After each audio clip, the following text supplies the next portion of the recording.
Change in Muslim politics. Muslim League changes its political strategy.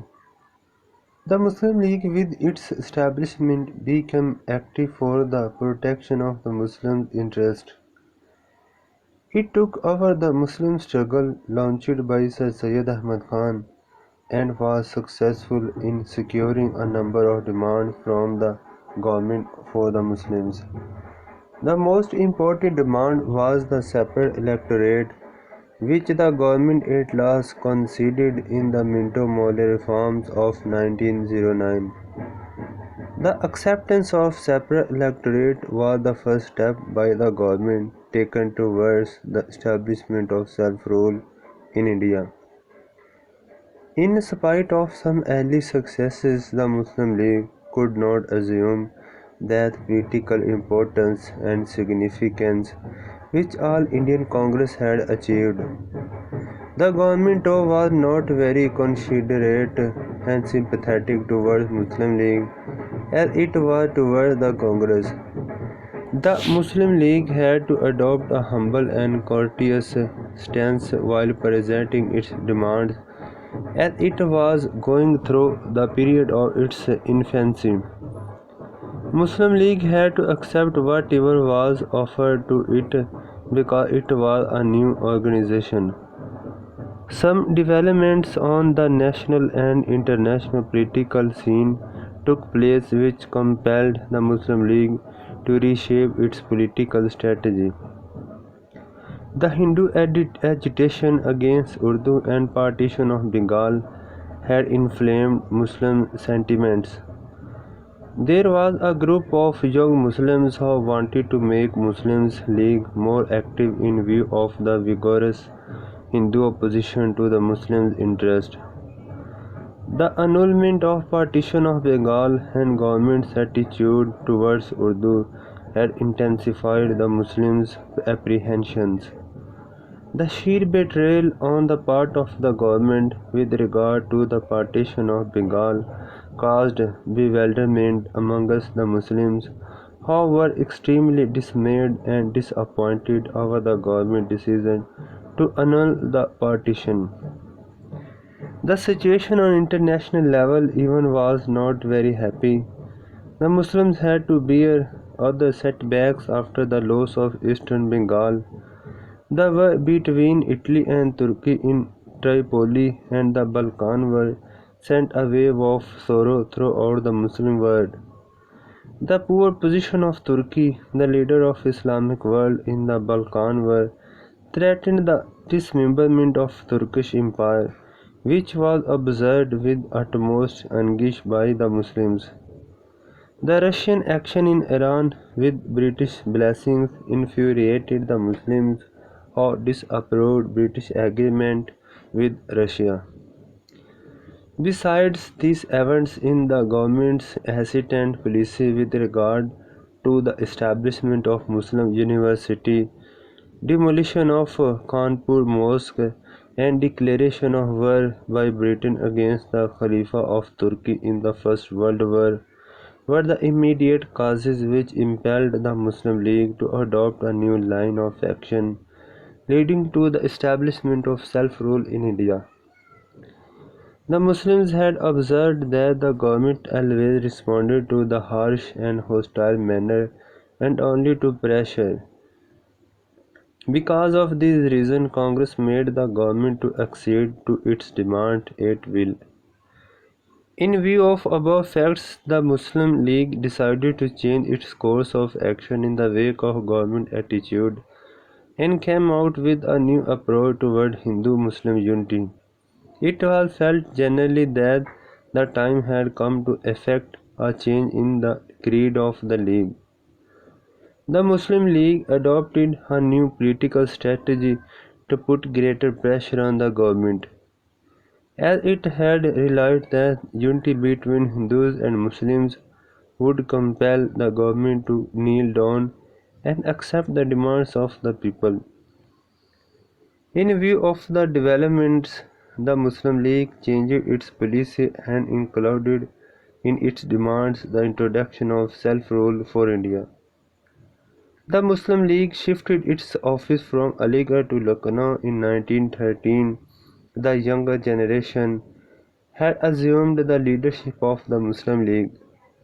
Quaid-e-Azam had joined Muslim League in 1913. He was a member of both Congress and Muslim League and was greatly in favor of Hindu-Muslim unity. On 23rd March 1913, on the initiative of the Quaid-e-Azam, the Muslim League passed a resolution to adopt the attainment of self-rule suitable to India under the British Crown through constitutional means. Another resolution was passed which contained Muslims' option for cooperation with other communities of India for the accomplishment of the common objectives. It was reaffirmed through these resolutions that the future progress of the Indian people depended on the mutual cooperation of various communities. It was hoped that the leaders of both sides would periodically meet together to chalk out a program for joint action on the matters concerning the welfare of the people. These actions were decided between Muslim League and Congress. Lucknow Pact 1916. The Indian politics took a new turn with the change in Muslim League's political creed. The Quaid-e-Azam's inclusion in the Muslim League was a historic event which gave new dimensions to Muslim League's political struggle. The Muslim League had already demanded self-rule for India, which brought the Muslim League and the Congress closer to each other. The leaders of both parties agreed that they should cooperate with each other to bring the government around to accept the demands. The purpose could be achieved, they agreed, if the two major communities of India forget their differences on petty issues and come closer to each other to see eye to eye on important national issues.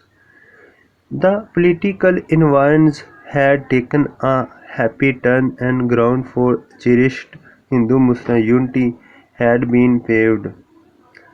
Quaid-e-Azam, a great advocate of Hindu-Muslim unity, was widely respected in Muslim League and the Congress. He suggested to the Muslim League to hold its annual session of 1915 in Bombay, where Congress was also holding its annual session. The Quaid-e-Azam believed that by holding the sessions of both Congress and Muslim League at one place would greatly help in creating the feelings of goodwill and friendship between the two major communities of India. The Muslim League readily took up the advice of Quaid-e-Azam, under whose guidance efforts for Hindu-Muslim unity were launched. In December 1916, the Muslim League and the Congress, for the first time in the history of India, held their joint sessions in Lucknow. The League session was held on 13 and 31st December 1916 in Kaisar Bagh, Baradari, Lucknow. The Muslim League, in recognition to the great efforts by the Quaid-e-Azam for the safeguard of the Muslim interest and for securing Hindu-Muslim unity, elected him as the president of its eighth session. Quaid-e-Azam delivered an excellent address in which he presented a masterly survey of the political situation of India. He rejected all objections raised by the British against India's suitability to have a system of self-rule. He declared that the Indians were capable enough to run the government's affairs and possessed all qualities of head and heart to deal with matters of national importance. The reforms committees appointed by the Congress and the Muslim League at the Bombay session had already devised an agreed scheme for the solution of Hindu-Muslim problems and constitutional reforms in their meeting at Kolkata in November 1916. The Reforms Committee once again met at Lucknow before the session of Congress and League and finalized the proposal before placing it in the regular session. Quaid-e-Azam informed the session that the efforts of reform committees to find a settlement of Hindu-Muslim problems had been successful and a new era had opened in the history of the country.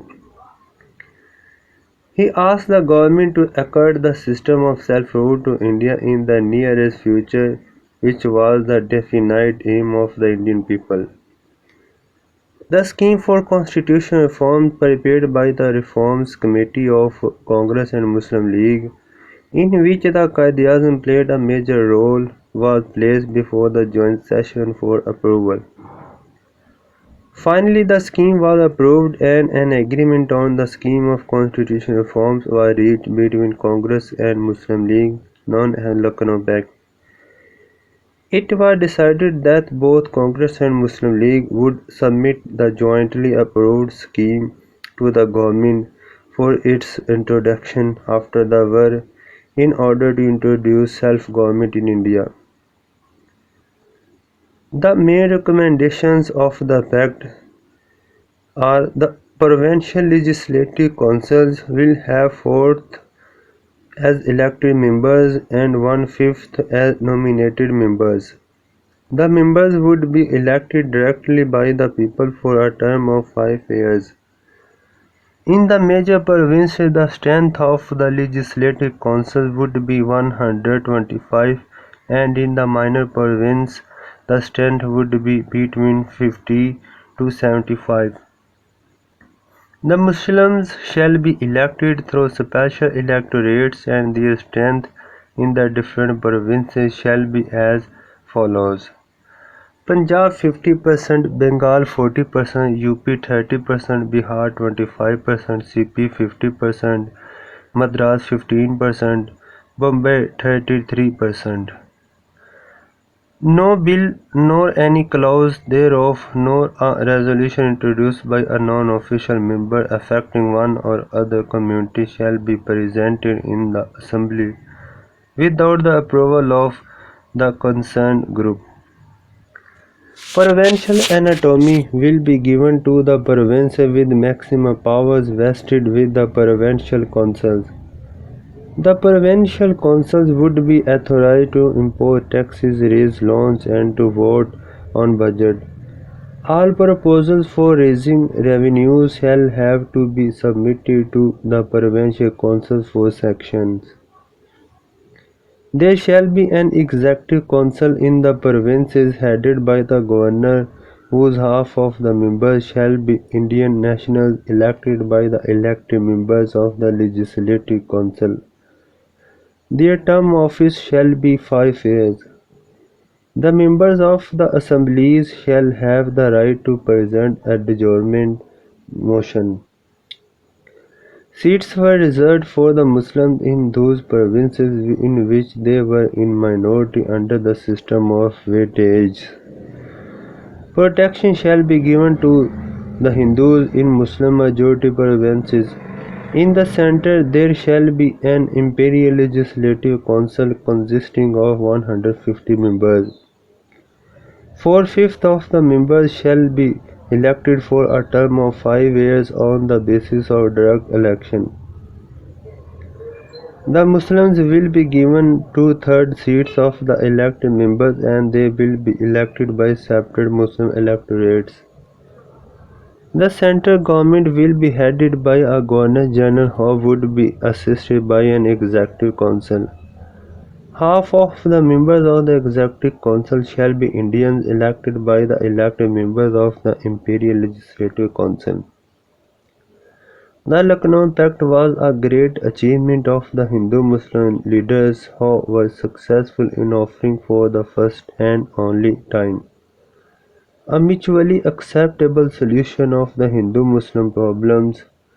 It was an amazing outcome of the sincere efforts of the Quaid-e-Azam, who had always been a staunch advocate of Hindu-Muslim unity.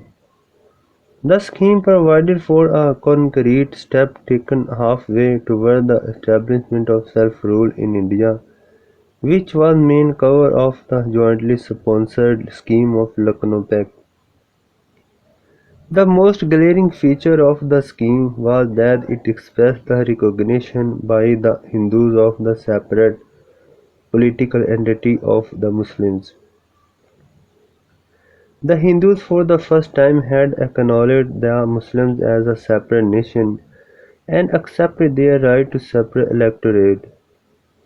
The Muslims also reciprocated by throwing off their old animosities and agreed to go along with the Hindus towards the goal of self-government. The broad approach towards each other's interests displayed at Lucknow by both sides was by no means a great accomplishment of the two communities. The Lucknow Pact established a stable ground for political advancement of the Muslims who were desperately looking for the constitutional safeguards of their interests, which were openly opposed by the Hindu majority. On the other hand, the scheme also paved the way for joint endeavors by the Hindus and Muslims for the attainment of self-government. The Lucknow Pact was a bright chapter in the dark and gloomy environs of the Indian political history, made with communal strife and narrow-mindedness. It was a political agreement which set in a new path leading towards a happy and prosperous future.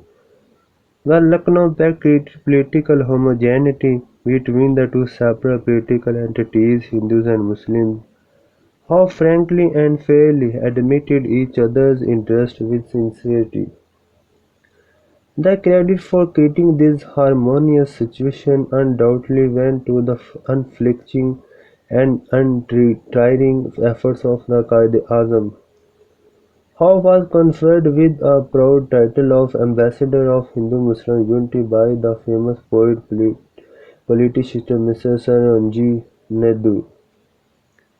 The Congress, however, could not remain friendly and cordial towards the Muslims for a long time.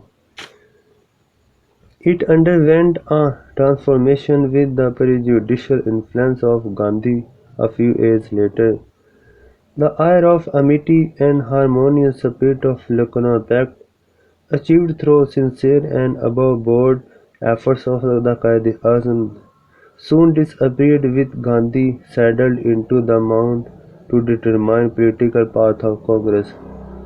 The sense of accommodation shown towards the Muslims and other communities at Lucknow by the Congress quickly evaporated from the political creed of the Congress to give way to hatred, jealousy and narrow-mindedness toward the Muslims cause was created soon by the Congress members and Hindu majority.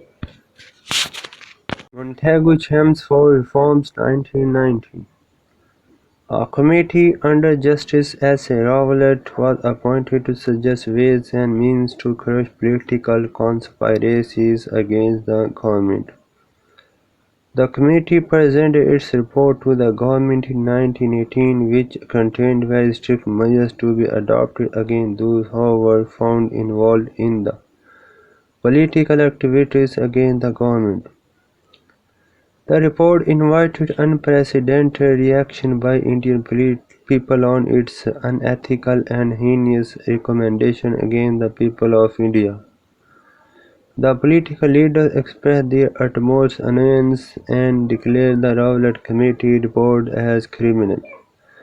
The Quaid-e-Azam resigned from the Imperial Legislative Council in sheer protest against the Rowlett Act. The most tragic incidents of the Jallianwala Bagh mass killing followed, which extremely aggravated the political situation of the country.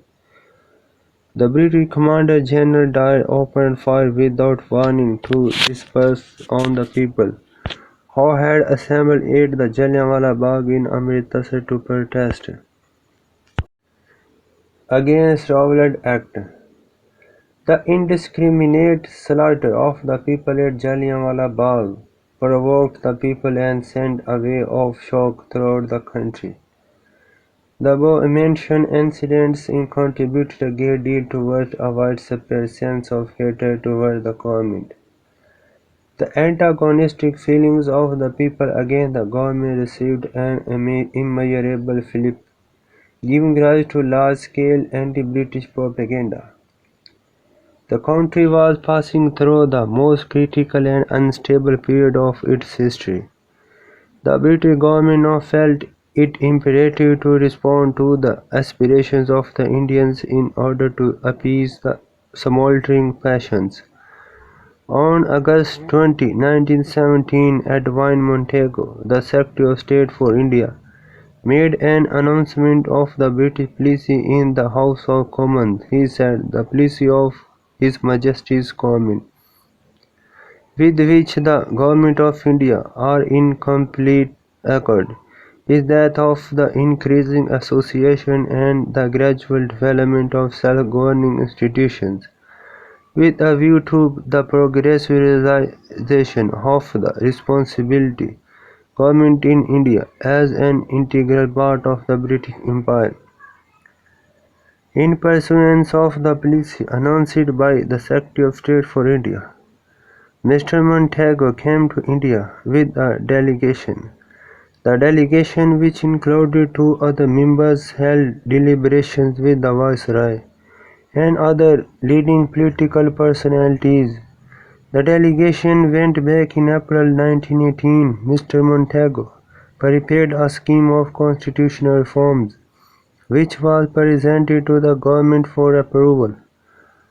After approval by the government, the scheme was enforced as Government of India Act 1919 and come to be known as Montagu-Chelmsford Reforms of 1990, after the names of the Viceroy and Secretary of State for India. The salient features of the reforms were as follows. Bicameral legislature was established in the centre.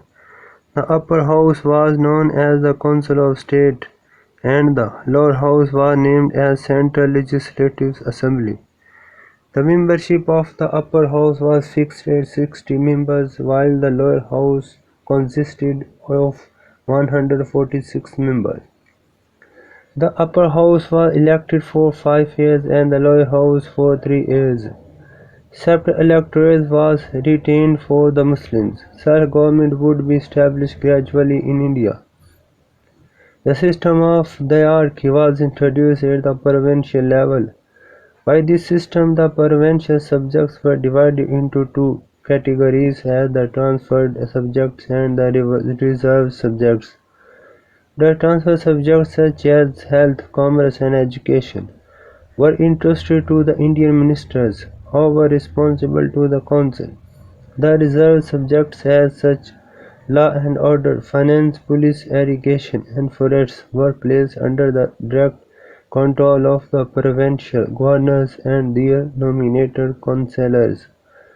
Under the system of diarchy, the Governor-General could interfere in the provincial matters, which was widely disliked. The subjects were divided between the centre and provinces. The central subjects were defence, foreign affairs, currency, railway, and telecommunication. The provincial subjects included education, health, irrigation, and local government. The Governor-General's Executive Council was responsible to the Secretary of State for India, who was sitting in London. The Governor-General retained the right to certify any legislation which he considered essential. The Montagu-Chelmsford reforms of 1990 conceded far less than the Lucknow Pact had demanded. Such concessions were not acceptable to the Congress and Muslim League. The political circles declared these reforms as inadequate and unsatisfactory. Congress split into two factions over the question of accepting the reforms. One group was in favor of accepting the reforms, while the other was for rejecting them. Muslim League, though, was not very optimistic about the proposals, as they did not contain any concrete suggestions about the introduction of self-rule in India. When the reforms of 1990 were introduced, the country was ridden with the political turmoil and unrest.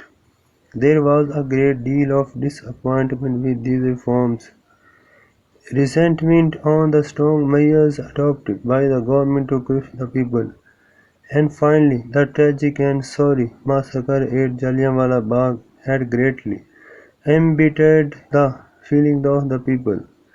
The Khilafat movement was going on side by side the non-cooperation movement launched by Gandhi. The government had imposed martial law in a number of cities in order to quell the public resentment against the oppressive policies of the government. The First World War had come to an end, and allies were bent upon to dismember Turkey, which carried great reverence among the Muslims because it was the last of the great powers left to Islam. The Muslims desired that some respectable settlement should be concluded between British and the Turkish, so that the Turkish Caliphate can be protected. These circumstances completely molded public opinion, and the people did not think the 1919 reforms worth for any consideration or attention. So these reforms were rejected by both parties, All India Muslim League and Congress.